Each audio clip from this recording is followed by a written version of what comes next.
first memory was a memory with my father. He said,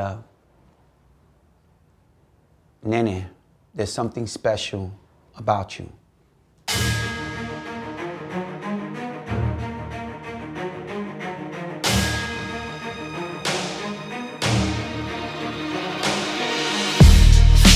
I ended up finding a father figure, if you want to call it that, when I was about 13 years old. You know, I ran into a gangster from the street. His name was Martin. He taught me the streets, taught me how to survive in the belly of the jungle, belly of the beast, if you want to call it. And that's like the only time that I respected a man in my life.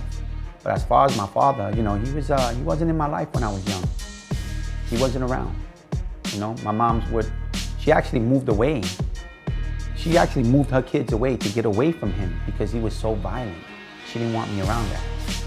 She wanted better for us. All my friends were selling drugs. Every one of my friends, and I'm talking about 14, 15-year-old kids selling drugs. I stood away from that, you know, because I had Martin in my life. He kept me away from that. He didn't want me messing with anybody that was selling drugs, anything like that. But then they killed Martin. And when they killed him, I was a kid that was lost. I was lost. That was the first time that I ever experienced death with somebody so close to me. He always told me to stay away from this kid named Josh, the troubled kid. This kid was surrounded by drugs. And, but this kid, I grew up with him in school, and he was my best friend. When Martin was alive, I did what Martin said, stay away from him. But when he died, there was no guidance. There was nothing in my life. Nobody to say, hey, slow down. So Josh was my best friend. I mean, he trusted me with everything. I made $1,500 in 4 hours. That's a lot of money.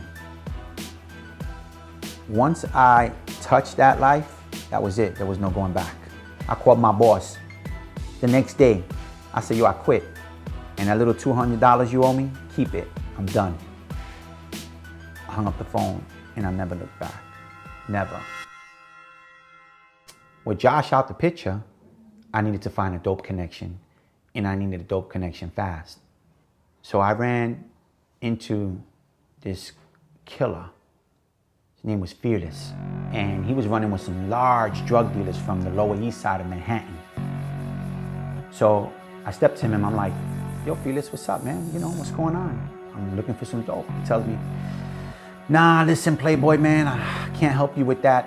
I'm running with these dudes from the Lower East Side, and they ended up getting burned. 3 bricks of Chinese dope, and it's garbage. But when they pulled out that brick, I knew it was the Double Dragon. That meant that it's not that the dope was bad, it's that you have to know how to cut it. So I said, garbage? I said, guess what? I'm the answer to your prayers. Like, what do you mean? I'm a chemist. I pulled out 5 bags of cut. Every bag marked from A to E. I took 1 brick and I made 3 bricks out of it. When I first took that ½ ounce and I hit it with a 2, they laughed at me.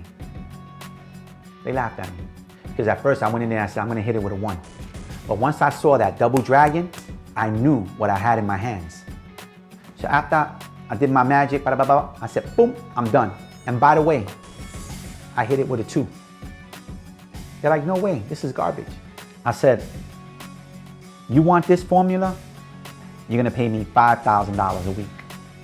Not only are you gonna get this formula, but guess what? You're gonna give me 30% off each package. You're gonna take my name with my stamp, put it on your dope, and we're gonna put it in the South Side. They went and they gave it out. It was a monster. The best day of my life is when I met Guadalupe Vera. She was my high school sweetheart, if you want to call her that. I met her in a hooky party. This was the first time I played hooky. So we went down, and supposedly there was some girls there. There was supposed to be a girl there for me, you know, and we go down, and I remember knocking on the door.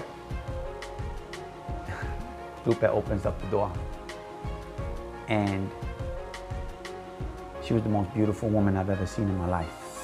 And I told my friend, I said, hey man, who's that? He goes, that's Smurf. I said, Smurf? They called her Smurf because she always had this blue jacket and she was short. So she got the name Smurf. After that day, you know, I tried to get a hold of her, and, you know, she wasn't really coming around. So I said, you know what, I'm a DJ. Let me handle my business.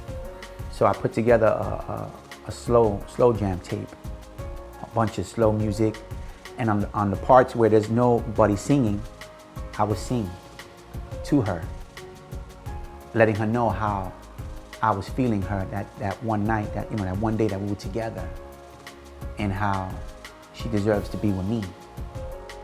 And I remember giving it to her friend narrator. I said, here, give this to Smurf. She goes, what's that? I said, just give it to her.